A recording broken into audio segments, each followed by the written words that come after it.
tag-ulan. Tsaka ng China-US trade war.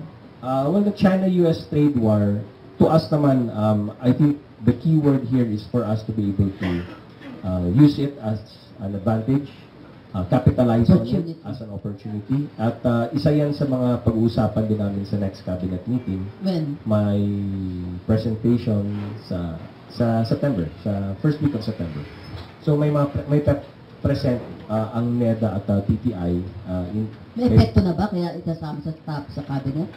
Yes, may epekto na sa atin, but the effect has not been super negative. It has been manageable, and in fact, ang bansa kasi natin, luckily we have a strong domestic market. Yes. And because of our strong domestic market, we're not really China-made products. We're not really very dependent on US and China.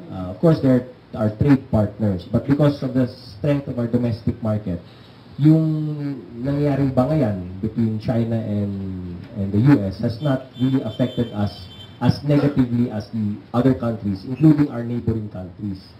In fact, the challenge is now for us to be able to capitalize on what is happening by seeking more investments